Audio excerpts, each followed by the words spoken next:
son de la trompette de l'archange, les morts en Christ ressusciteront dans un corps glorieux. Ils n'iront pas au ciel, ils seront dans les airs.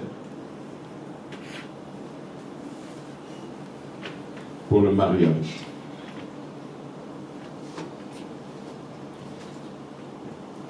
Et ensuite, les vivants seront transformés dans un corps glorieux.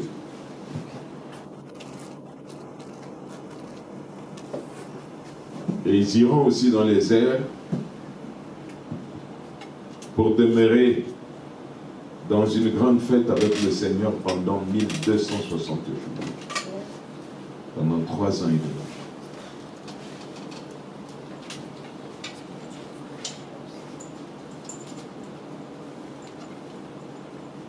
Qu'il pleuve, qu'il gèle, qu'il neige.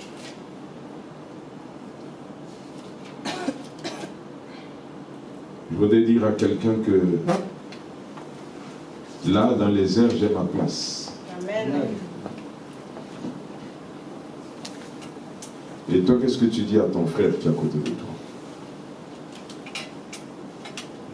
Moi, j'ai ma place. Hein.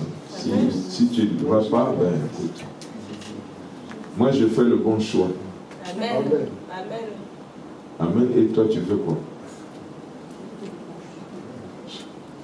Mais il faut prouver que tu fais le bon choix.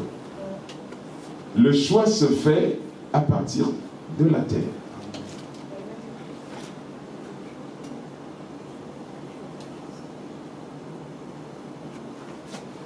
Béni soit le nom de notre Seigneur.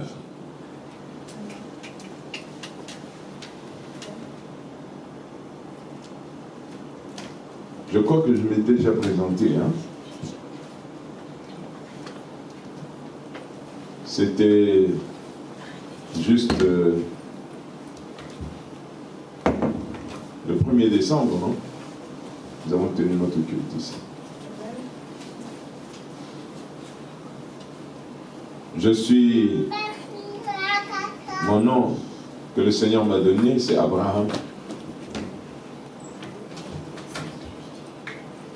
Mais je suis né Célestin Dieudonné au pape. Par la miséricorde de Dieu, responsable de la vision de la flamme qui appartient aux églises vie évangélique. Donc, nous formons une famille que le Seigneur est en train de préparer pour les noces de l'agneau. Là où ceux qui nous ont précédés dans la gloire seront assis, moi aussi, j'ai ma place. Amen. Mais toi, tu n'as pas ta place, hein? Oui, amen. Ah, mais j'ai l'impression que tu n'es pas trop intéressé. Alléluia. Amen. Amen. Hier, nous avons parlé de quelque chose de très important. Ça, c'est des enseignements qui sont des enseignements de base que nous posons pour que le peuple de Dieu ne soit pas emporté à tout vent de doctrine. Nous avons parlé de l'homme. Nous avons parlé de l'homme dans son entièreté. Parce que la Bible dit ceci. 1 Thessaloniciens 5, verset 23 nous dit que le Dieu de paix vous sanctifie tout entier, l'esprit, l'âme et le corps, afin que vous soyez trouvés irréprochables lors de la venue de notre Seigneur. Mais le thème que nous abordons se trouve être dans le livre de la Genèse, chapitre 22, du premier verset jusqu'au certainement au verset où je vous dirai de vous arrêter. Amen. Et pendant que nous allons lire ce texte, nous pouvons nous mettre debout pour respecter la parole de Dieu.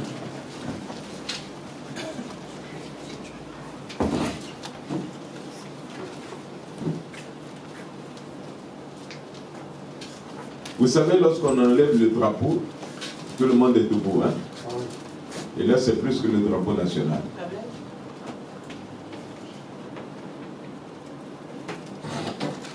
Genèse 22. Lisons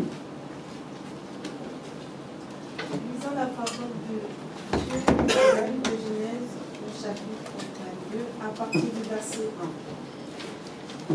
Après ces choses, Dieu mit Abraham à l'épreuve et lui dit: Abraham, et il répondit: Me voici. Dieu dit: Prends ton fils, ton unique, celui que tu aimes, Isaac. Va-t'en au pays de Moria, et là offre-le en holocauste, sur l'une des montagnes que je te dirai. Verset 3. Abraham se leva de bon matin, sela son âne, et prit avec lui 2 serviteurs et son fils Isaac. Il fondit du bois pour l'holocauste, et partit pour aller au lieu que Dieu lui avait dit. Verset 4. Le 3e jour, Abraham, levant les yeux, vit le lieu de loin. Et Abraham dit à ses serviteurs: Restez ici avec l'âne. Moi et le jeune homme, nous irons jusque-là pour adorer, et nous reviendrons auprès de vous. Abraham prit le bois pour l'holocauste, le chargea sur son fils Isaac et porta dans sa main le feu et le couteau. Et ils marchèrent tous deux ensemble. Alors Isaac, parlant à Abraham, son père, dit: Mon père. Et il répondit: Me voici, mon fils. Isaac reprit: Voici le feu et le bois, mais où est l'agneau pour l'holocauste? Et le père dit quoi? Et Abraham répondit: Mon fils, Dieu se pourvoira lui-même de l'agneau pour l'holocauste. Amen. Amen. Nous pouvons nous asseoir.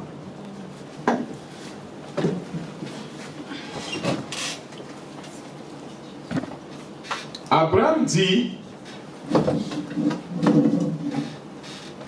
il reçoit de la part du Seigneur une instruction. On dit après ces événements. Dans votre Bible, on dit quoi? Verset 1. Après ces choses. Après ces choses, la vie de l'homme est marquée d'événement à un autre événement. D'une chose à une autre. Tant que nous sommes sur la terre,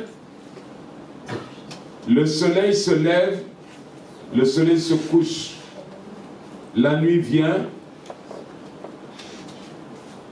et la nuit s'arrête, c'est l'aurore, c'est le matin, et la vie recommence. Mais la Bible dit ceci, que Ésaïe 60, à partir du verset 19 jusqu'au verset 20, ce ne sera pas le soleil qui te conduira pendant le jour.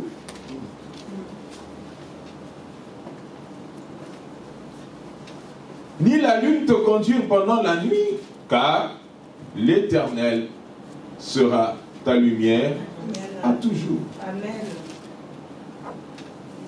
Et au verset 20, on dit ceci: ton Dieu et ton soleil, ce n'est plus l'article, mais c'est ton soleil, ne se couchera plus, ta lune ne se retirera plus, car l'Éternel sera ta lumière à toujours, ton Dieu sera ta splendeur, et les jours de ton deuil seront terminés. Tu ne connaîtras plus la nuit. Parce que au commencement, Dieu sépara la lumière d'avec les ténèbres. Il appela lumière jour et ténèbres nuit.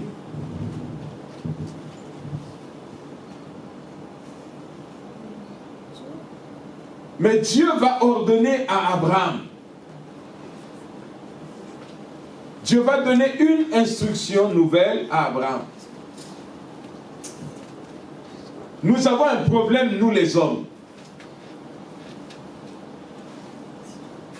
Quand Dieu crée, au commencement, il crée l'homme à son image selon sa ressemblance. Nous appartenons à Dieu. Nous sommes de Dieu. Dieu est notre créateur. Dieu nous a créés comme sa ressemblance. Et Dieu ne nous a pas créés pour rien, mais Dieu nous a créés pour que sur la terre, nous puissions lui représenter.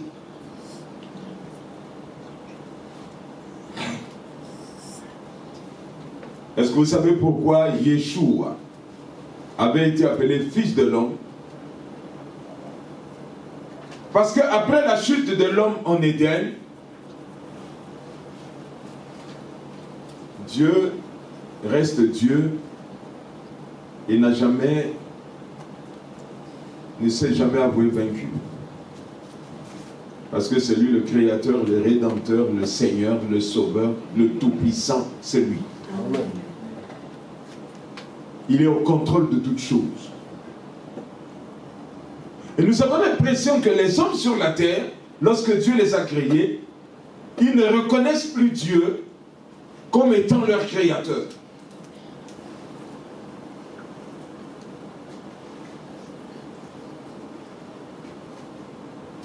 Quand un père a donné naissance à un fils, il veut éduquer son fils selon la manière dont il veut que ce fils-là puisse se conduire, selon la façon dont lui, il veut formater ce fils-là. Il a une pensée noble, une pensée bienveillante vis-à-vis de son fils ou de sa fille. Et Dieu a établi des préceptes et des ordonnances pour que l'homme sur la terre marche selon la pensée du Créateur.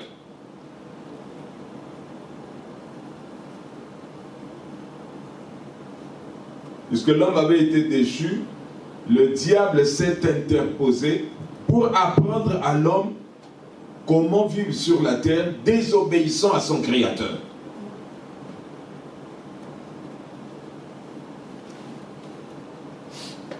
Mais ta présence dans ces lieux montre que tu as fait le bon choix. Amen. Et que tu reconnais que Yeshua, que l'Occident appelle Jésus-Christ, est Seigneur et ton Sauveur. Amen. Il faut que ça sonne fort au-dedans de toi. Comme on dit, la voix de l'Éternel résonne sur les eaux. La voix de l'Éternel résonne dans le monde. L'Éternel parle. Il ne parle pas aux animaux, mais il parle à ceux que lui il a créés et qu'il a aimés.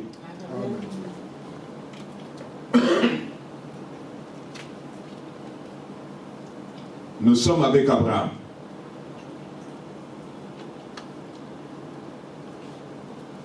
Et Dieu instruit Abraham. Il dit à Abraham, marche. Comme il lui avait dit au départ, quitte ton père, quitte la maison de ton père, ta patrie, et va vers une destinée que moi je t'indiquerai.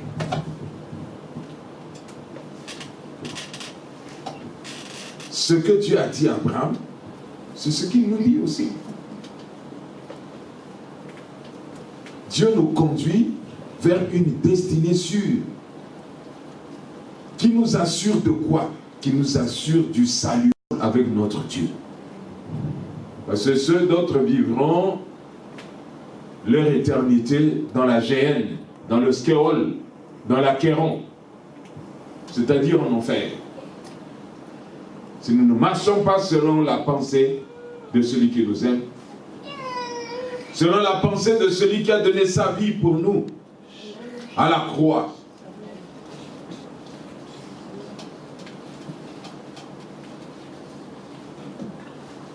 Dit Abraham, maintenant marche. On dit, Dieu mit à l'épreuve Abraham et lui dit, va.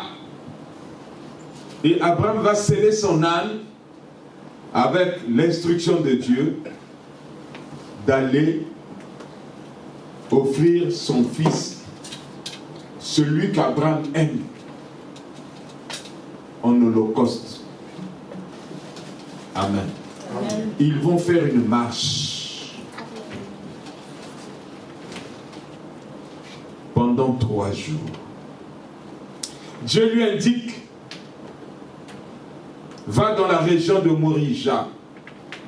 Et là-bas, je t'indiquerai la montagne où toi, tu vas offrir le sacrifice. Abraham va avec son fils, 2 serviteurs et l'âne. Amen. Amen. Le fils, le serviteur et l'âne. Maintenant, quand il arrive à l'endroit que Dieu lui indique, il laisse l'âne, le serviteur, et il va gravir la montagne avec le fils. Il dit, vous, restez là. Et moi, je monte avec l'enfant, avec le fils, pour aller adorer.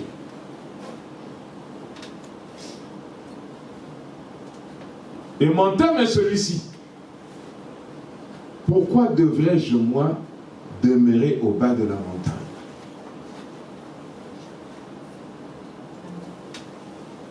Moi aussi, je dois aller adorer.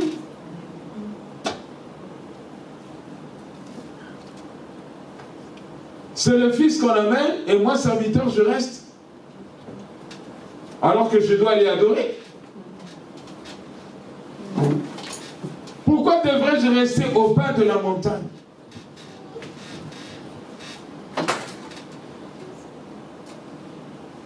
Adorer, c'est quoi? En d'autres termes, adorer, c'est servir.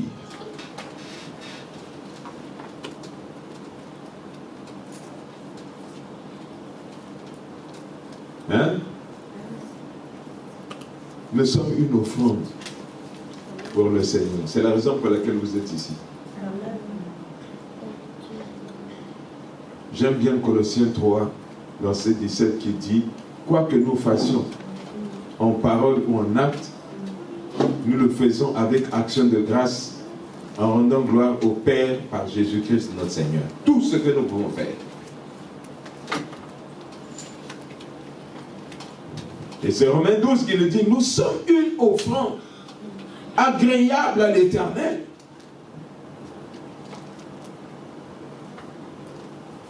Je voudrais dire comme quelqu'un, je veux t'adorer, oui t'adorer, ma raison de vie, c'est de t'adorer. Je veux t'adorer, oui t'adorer. C'est la raison pour laquelle je vis. C'est la raison pour laquelle je vis. C'est la raison pour laquelle je vis. Pour t'adorer, mon Dieu.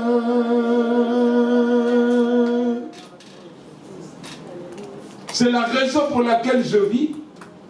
La raison pour laquelle je vis, ce n'est pas de construire des maisons. Ben, ces maisons vont rester. La raison pour laquelle je vis, c'est pas de demeurer en train de boulonner, oublions ton Créateur. Je vais au travail. Où est la place de ton Créateur? Comme il a dit, quoi que vous fassiez en parole ou en acte, faites tout avec action de grâce. C'est-à-dire, mon premier chef de service, c'est Dieu.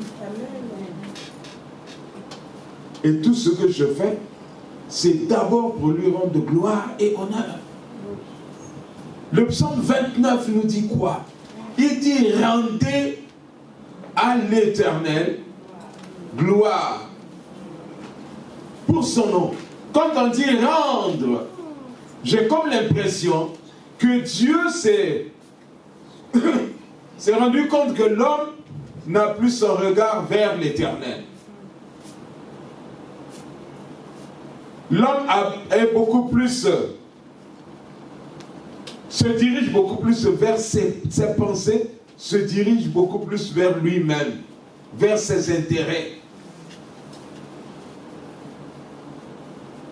C'est comme s'il est venu au monde par sa propre volonté. Hein? Tu sais quand est-ce que tu es né? Le psaume 139 nous dit quoi?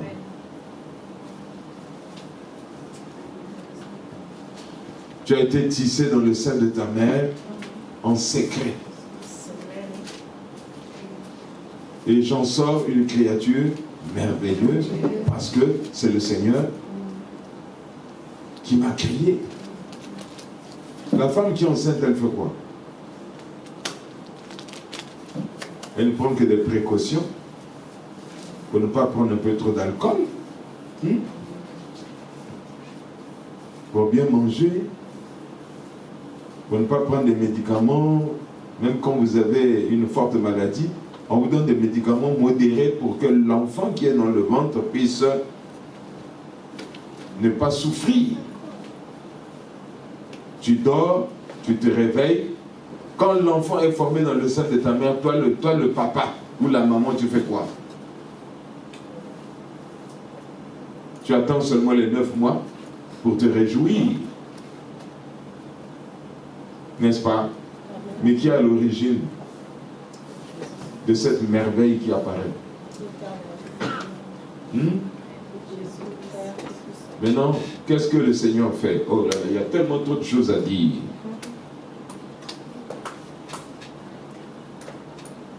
La première construction s'est faite où? Dans le sein de la mère. N'est-ce pas? Et quand l'enfant sort, c'est maintenant l'environnement qui le forme. Quand l'enfant est en train de grandir, qui le fait grandir? C'est la parole du commencement.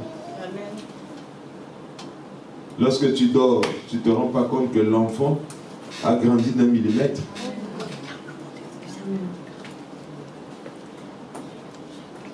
Et Dieu fait des choses d'une manière merveilleuse, à tel point que tu ne vois pas l'enfant grandir, il y a une oreille qui grandit, l'autre oreille ne grandit pas. Tout se fait d'une manière uniforme. Et le corps est en train de croître d'une croissance harmonieuse, avec des jointures.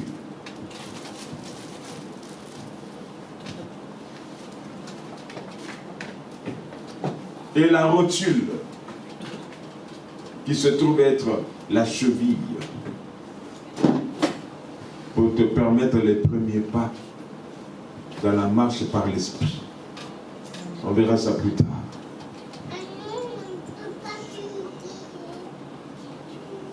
Et tout ça, c'est Dieu qui veille. Maintenant, l'enfant grandit dans son environnement. L'environnement est en train de former l'enfant. Si l'environnement est malsain, l'enfant va grandir dans un milieu malsain.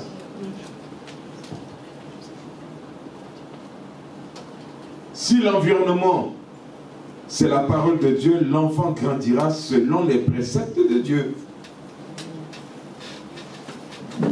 Mais après, c'est une autre étape de ta rencontre avec le Seigneur.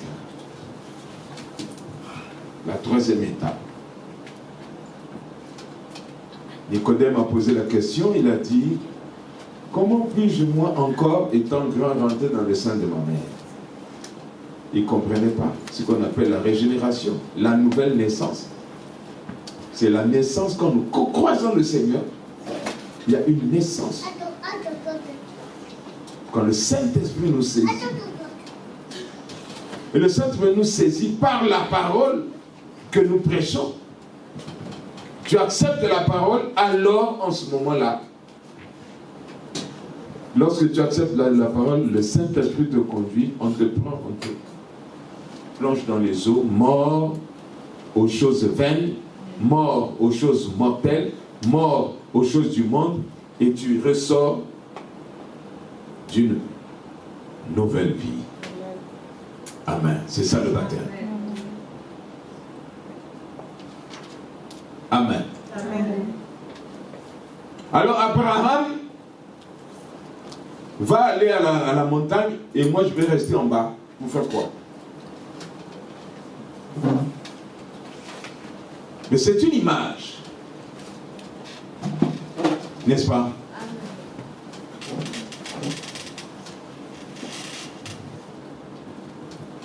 La Bible dit ceci. Ésaïe 57. Qu'est-ce qu'Ésaïe dit dans Ésaïe 59 à partir du verset 15?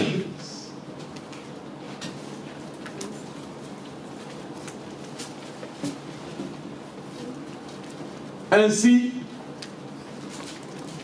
Ésaïe 57, à partir du verset 15. Car ainsi parle le Très-Haut. ainsi parle le Très-Haut. Dans la demeure Est sainte. éternelle. Est éternel. Ok. Et dans le nom est saint. Et dans le nom est saint. J'habite dans les lieux élevés J'habite dans des lieux très élevés et dans la sainteté. et dans la sainteté. Mais je suis avec l'homme Mais je suis avec l'homme contrit et humilié. contrit et humilié.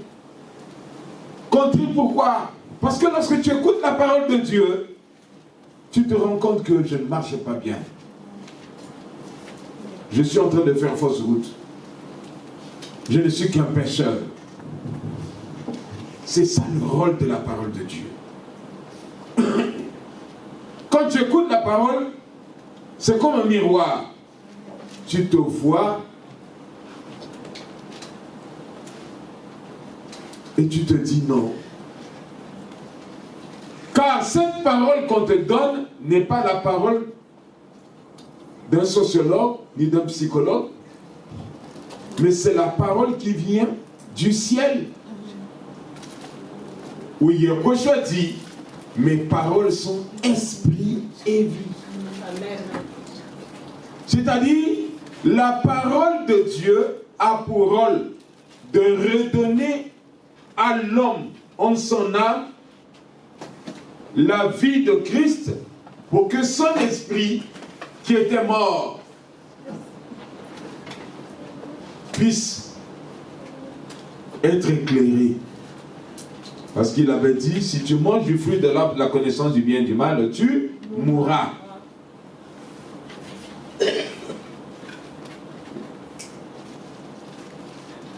La parole nous éclaire. Et lui-même dit, je suis la lumière du monde. Celui qui me suit ne marche pas dans le noir. Rappelez-vous d'Ésaïe 60. Il aura la lumière éternelle de la vie. Et la vie de Christ nous amène du salut jusqu'à la vie éternelle dans la félicité avec notre Dieu. Que tu construises des avions, que tu fasses beaucoup de voyages, que tu aies une fortune, mais à la fin, où iras-tu?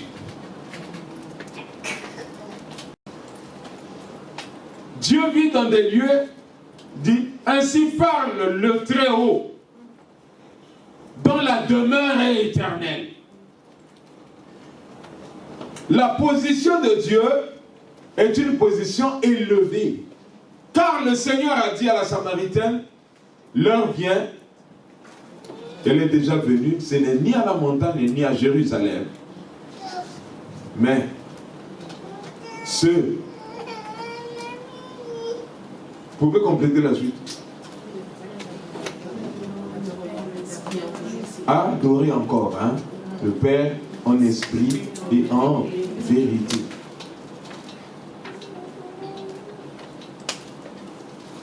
Mais hier, Abraham est allé, il a accepté pour aller adorer, c'est-à-dire donner son fils en holocauste.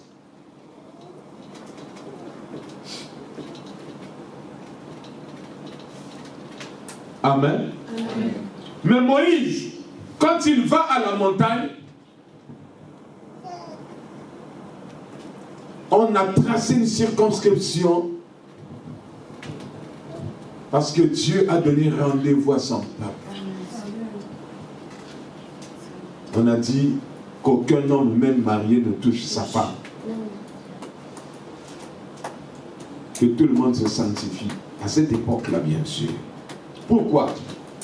Parce que le mari véritable va venir à la rencontre de l'épouse qui était le peuple d'Israël. Amen. Amen. Le matin, le peuple se présente. Ah, Dieu était déjà au rendez-vous. La montagne se trouve être en effervescence. Alors Dieu va commencer à parler. Quand Dieu parle, il y avait la fumée. Aucune bête ne pouvait traverser ce périmètre-là jusque là où était la montagne. Et Dieu a commencé à parler. Mais quand Dieu Tout-Puissant a commencé à parler, personne ne pouvait écouter son langage. Parce que c'était des coups de tonnerre. Les hommes ne pouvaient pas supporter la voix de l'Éternel. La montagne était en ébranlement. Les fondements des montagnes étaient en train de frémir. Car le Dieu puissant, tout-puissant, créateur des ciels et de la terre, parlait aux hommes. Mais les hommes ne pouvaient pas comprendre ce langage. Ils tremblaient, ils ont dit à Moïse, Moïse, non, c'est toi qui nous as dit de nous réunir ici. Nous, on ne comprend rien. On va tous mourir. Alors toi, monte. Moïse seul va traverser le périmètre, va gravir la montagne pour aller rencontrer l'Éternel. Et quand Moïse gravit la montagne, c'est pour aller chercher quoi? C'est pour aller chercher les ordonnances afin de les donner au peuple. D'aller chercher la pensée de Dieu et de la donner au peuple. Amen. Amen. Mais, souvenez-vous de quelque chose. Il faut que vous puissiez grandir. Hein? Amen. Ce n'est pas le lait. Jacob s'en va, il dort. Il a quitté la maison de son père. C'est comme toi, on te dit, quitte la maison de ton père. Ah, depuis que tu es marié là, tu es toujours, oh, j'étais chez maman, j'étais chez papa. Et tu t'es marié pourquoi? N'est-ce pas? Il n'y a pas quelqu'un ici. Amen. Amen. Amen. Tu es tout le temps chez papa, tu es marié. Non, j'étais chez maman. C'est maman qui m'a accompagné au marché. Mais ton mari, s'il est libre, il peut t'accompagner au marché, non? Amen.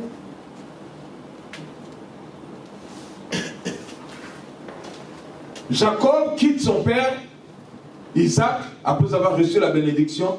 Lorsqu'il s'endort, il voit le Dieu puissant. Il voit une grande échelle où les anges montaient et descendaient. Il dit, ah, ici, c'est Bethel, c'est la maison de Dieu. Mais plus tard,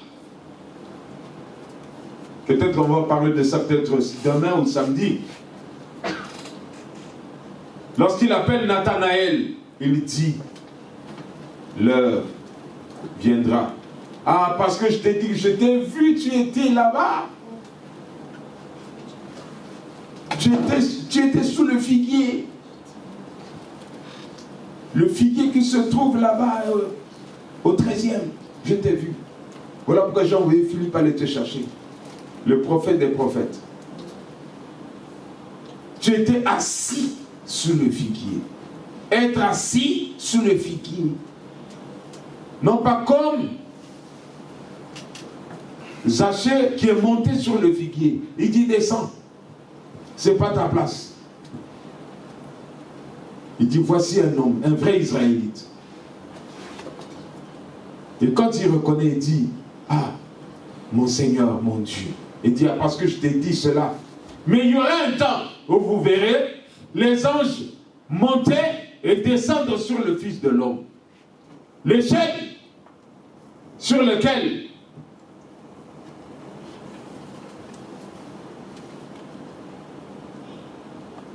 William monte et descend chaque nuit pour chercher la nourriture.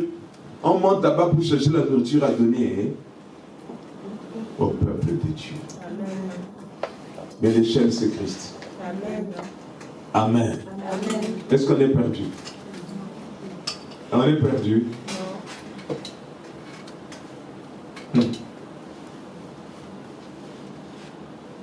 Donc quand Dieu dit qu'il est dans des lieux, et je prends encore l'exemple de quoi? L'exemple de Élie.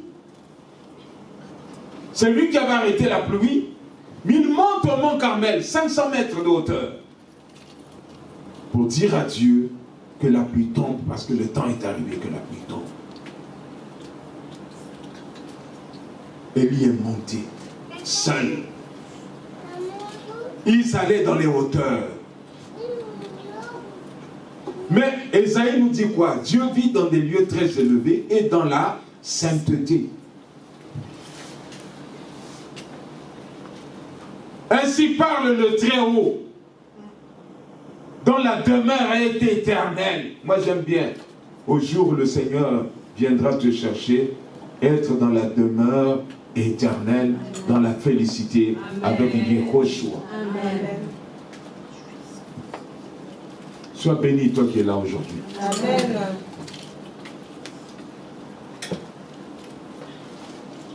Mais je prends plaisir à qui? Au cœur contrit. Et à quoi? Au cœur contrit et humilié. Au cœur contrit et humilié. Quand tu reçois la parole de Dieu, il va falloir que tu sois concerné par la parole et que cette parole t'amène à reconnaître que je ne suis pas sur la voie. Que je marche mal. Et j'ai découvert que je dois maintenant changer ma façon d'être, changer mon caractère, changer ma manière de faire.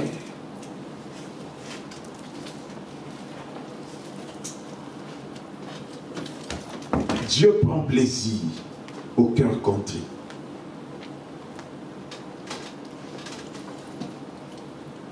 Dieu prend plaisir à ceux qui vivent dans l'abaissement, dans l'humilité, devant la parole de Dieu, devant le Seigneur.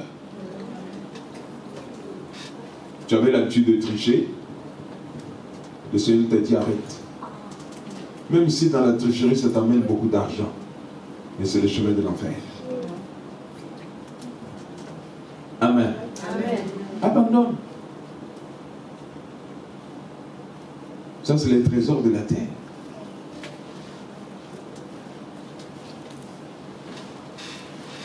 Quand Dieu dit, il prend plaisir pour ranimer. C'est pas ça. Qu'est-ce qu'on a dit?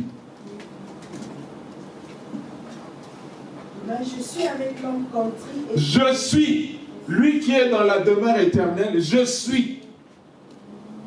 Lui qui vit dans des lieux très élevés, mais il est avec qui? avec quelqu'un qui est dans l'humilité, quelqu'un qui est dans la repentance, quelqu'un qui reconnaît ses fautes. Pour faire quoi? Afin de ranimer les esprits humiliés. Afin de ranimer, de redonner la vie aux esprits humiliés. Afin de ranimer les cœurs contrits. Afin de ranimer les cœurs contrits. De leur redonner la vie. Pourquoi? Parce qu'il doit les transporter dans les hauteurs, là où il vit. Là où vit Christ, moi aussi je vis. Amen. C'est ça la montagne.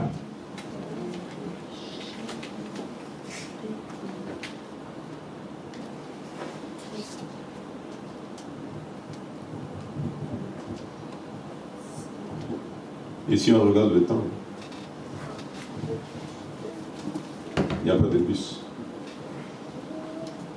Amen. Amen.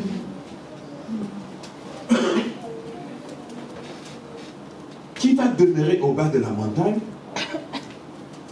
Qui mérite de gravir la montagne? Mais ils ont fait une marche de 3 jours avec Abraham, l'âne et le serviteur. Je vais m'arrêter là.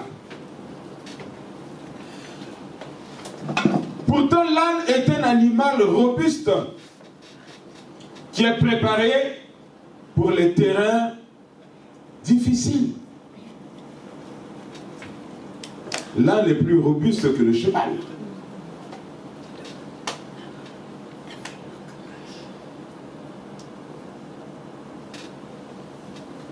Mais un jour, après que le Seigneur ait ressuscité Lazare, un homme en putréfaction, 4 jours, quand il rentre à Jérusalem, Jérusalem était ébranlée. Jérusalem était en ovation. L'entrée du Messie à Jérusalem. Hosanna, Hosanna, au fils de David. Dieu n'a jamais donné une recommandation qu'il faut fêter avec les rameaux, l'entrée de Jésus à Jérusalem. Hein? Il n'y a aucune recommandation. Dans la Bible, ça n'existe pas. Jésus rentre à Jérusalem. Mais avant de rentrer à Jérusalem, il va choisir un animal. Parce que hier, dans les anciens livres, on dit ceci. Pour le labour, il est difficile parce que de prendre le bœuf et l'âne pour qu'ils labourent ensemble. Le bœuf, c'est un animal qui est soumis. Quand il va, il ne s'arrête pas. Il faut qu'il termine sa besogne. Cependant, l'âne, quand il va, il s'arrête. Bon, si vous avez à labourer la terre, vous êtes tous ensemble, et le travail ne va pas aller de là-bas. Amen. Mais le Seigneur n'est pas venu nous enseigner comment faire les labours. Il nous a donné l'intelligence. On parle là de la parole de Dieu. Amen. On parle là de la mission de Dieu. Amen. Le peuple, c'est un type d'homme. Et l'âne aussi, c'est un type d'homme. Est-ce que quelqu'un est là? Amen. Ici, c'est Saint-Germain-sur-Morin. Ou bien c'est Meaux. Assemblée de Meaux. Grandissez. Amen. Amen. Amen. Alors Jésus va dire ceci. Le prophète des prophètes dit, tu iras à tel lieu, tu trouveras un ânon sur lequel personne n'est jamais monté. Vous le libérez, vous me l'amenez. Si quelqu'un te pose la question, tu dis c'est le maître qui en a besoin. L'âne là, c'est toi et moi. Et quand la personne amène l'âne, les disciples font quoi? Ils enlèvent leur tunique et placent sur le dos de l'âne pour que Jésus en fasse une selle.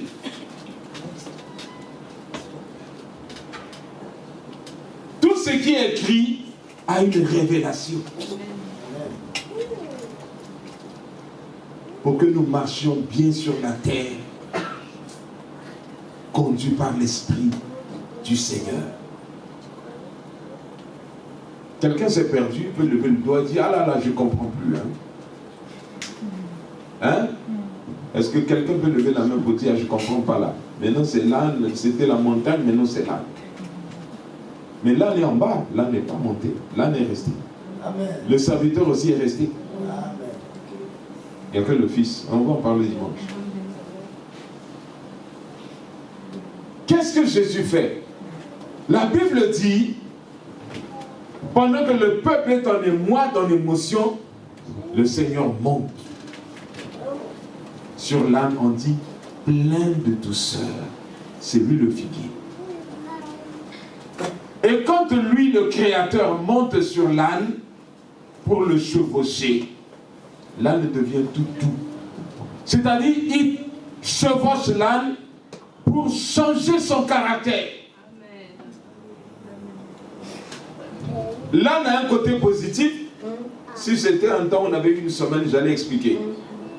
L'âne a un côté positif et l'âne a un côté négatif. L'âne, c'est un animal têtu. Image de la bêtise humaine. Les Français l'appellent cancre. Croit connaître, cependant ne connaît pas. Comme étaient les pharisiens. Quand il marche, il s'arrête.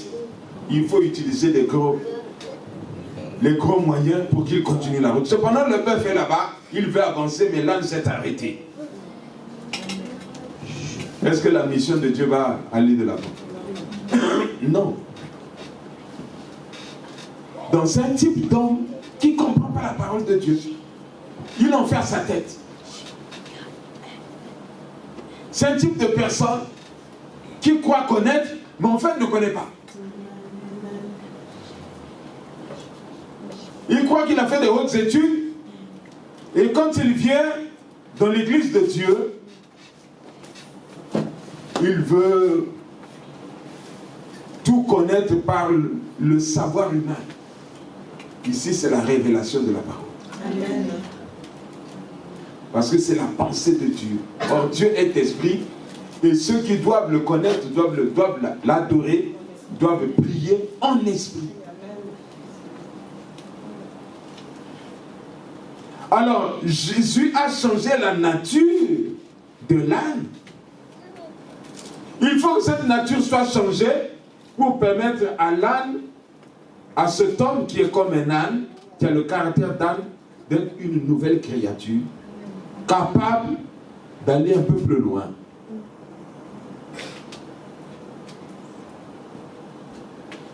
Amen.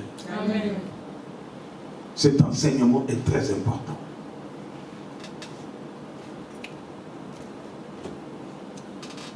Ils ont marché, mais Philippiens 3, versets 12 à 14.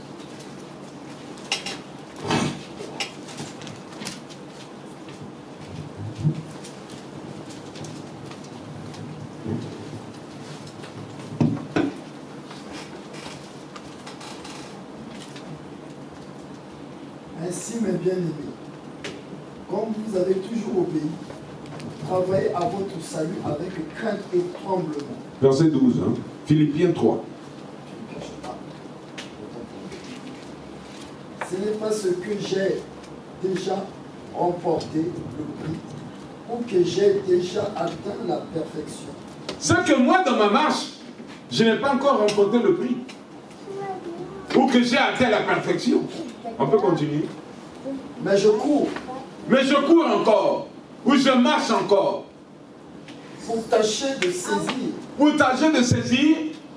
Puisque moi aussi j'ai été saisi par Jésus-Christ. Parce que moi, Jésus m'a saisi pour que moi aussi puisse saisir quoi? À travers Jésus. Frère, je ne pense pas l'avoir saisi. Je ne pense pas. Mais je fais une chose. Mais je fais une chose. Oubliant ce qui est en arrière. Oubliant ce qui est en arrière. Et me portant vers ce qui est en avant. Me portant vers ce qui est en avant. Oubliant ma vie passée.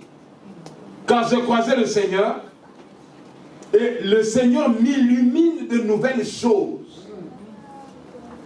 Si les choses anciennes pour moi étaient bonnes, j'en connaîtrais de meilleures. Si les choses anciennes étaient mauvaises, alors je dois m'arrêter pour me préparer et faire des réparations pour que maintenant je continue la route vers l'excellence.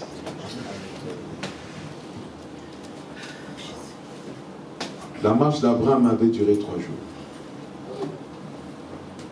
Jusque-là, ta marche a fait combien de jours?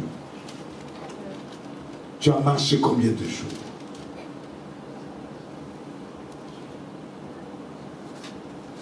C'est un langage prophétique.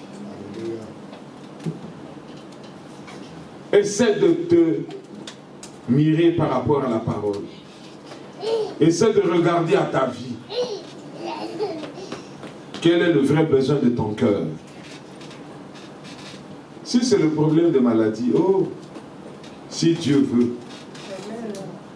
il le fera rapidement, en un clin d'œil. Mais si ton cœur n'est pas préparé, tu seras comme ceux qui... Hein, c'était les lépreux, non? Parmi eux, il n'y a qu'un seul qui est revenu pour témoigner. Les autres sont partis. Or, Dieu a besoin de ta vie pour t'amener au salut en vue de la vie éternelle. C'est la chose la plus importante que le Seigneur. Est-ce que Timothée, tu peux revenir? Est-ce que Timothée, tu peux revenir? Est-ce qu'aujourd'hui tu peux encore méditer un tout petit peu? Va à ta place. Est-ce que tu peux méditer encore un peu à ta vie? Vas-tu rester au bas de la montagne pour essayer d'admirer le monde? Ah, c'est beau la France, hein? C'est beau le boulot, hein? C'est bon d'avoir le titre de ce jour, hein?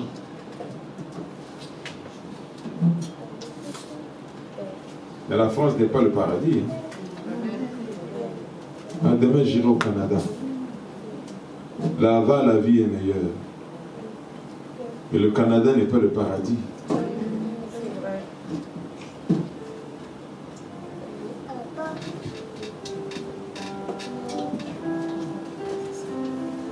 Mon Dieu, mon roi, j'ai parlé.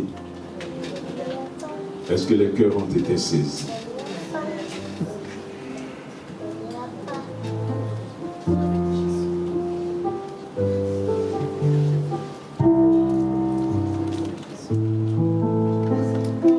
Ceux qui chantent des cantiques peuvent chanter. À la gloire de notre